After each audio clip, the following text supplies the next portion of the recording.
अस्सलाम वालेकुम दोस्तों, असां तव्हांजे लाइ हिकु सुपर हिट महफ़िल खणी आया आहियूं उस्ताद उचांडे साहब जी। दोस्तों, हिन महफ़िल जो चौथो नंबर कलाम आहे जंहिंजा बोल आहिनि उहो संग दिल मूॾे कोन ईंदो। दोस्तों, हिन कलाम जो शाइर आहे गुल हसन ख़ासकेली। दोस्तों, मां उमीद थो कयां त हीउ कलाम तव्हांखे तमामु घणा पसंदि ईंदा। अगर ही कलाम तव्हांखे पसंदि अचनि असांजे चैनल खे सब्सक्राइब कजो, वीडियो खे लाइक कजो ऐं कमेंट में पंहिंजी राय ज़रूरु ॾिजो। दोस्तों, ही कलाम ॿुधूं था।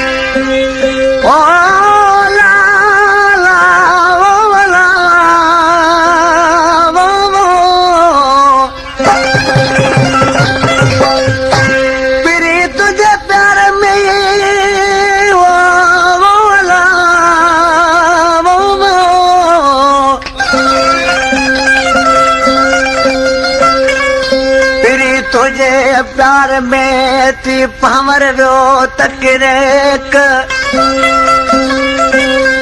इतिहार देख अली नवाज मरी रो इश्क में। आज किथे थो त महबूब मुखां बेवफ़ाई करे पंहिंजे दोस्तनि खे चए पियो, दोस्तो मूंखे हरू भरू तंग न कयो, मुंहिंजो महबूब कोन ईंदो। का ॻाल्हि न की मञींदो न की मूं ॾे ईंदो। करे ॻाल्हियूं न मूंखे ख़ुशि कयो संग दिल मूं ॾे कोन ईंदो, संग दिल मूं ॾे कोन ईंदो। मूंखे पका सोरा आना घर जे बखन में हूंदो, संग दिल मूं ॾे कोन ईंदो। करे ॻाल्हियूं न मूंखे ख़ुशि कयो संग दिल मूं ॾे कोन ईंदो, संग दिल मूं ॾे कोन ईंदो।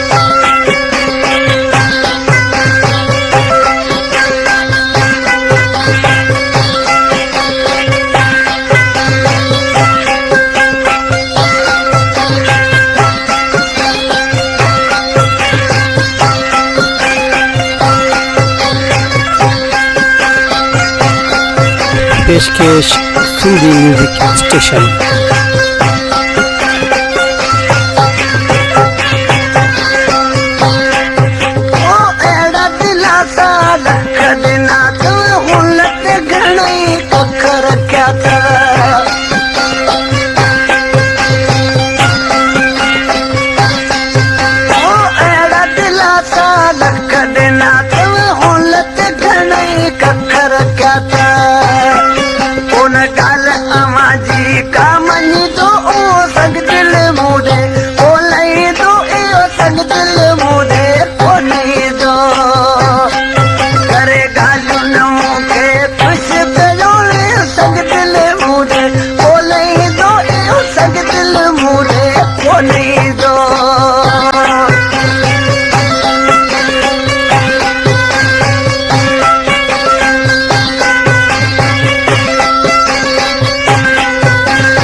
पेशकश सिंधी म्यूजिक स्टेशन।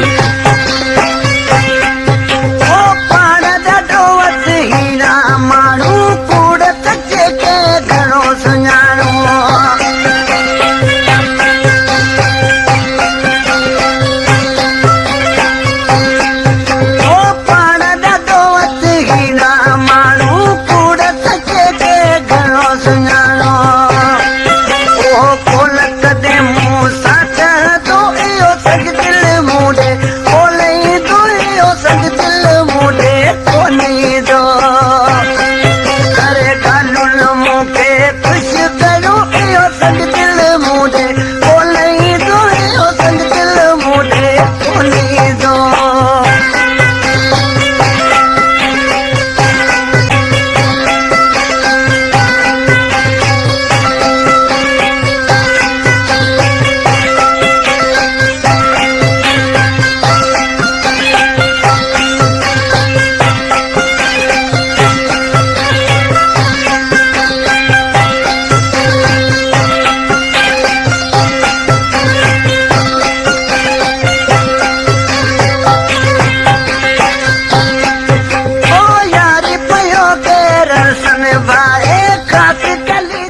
दोस्तों मां सम्झां थो ही कलाम तव्हांखे तमामु घणा पसंदि आया हूंदा।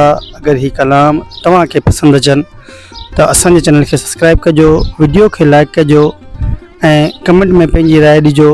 पंहिंजे भाउ नेक मोहम्मद सिंधी म्यूज़िक स्टेशन खे इजाज़त ॾिजो। इंशाअल्लाह ताला ज़िंदगी रही त अॻी वीडियो में गॾु। महिरबानी दोस्तों।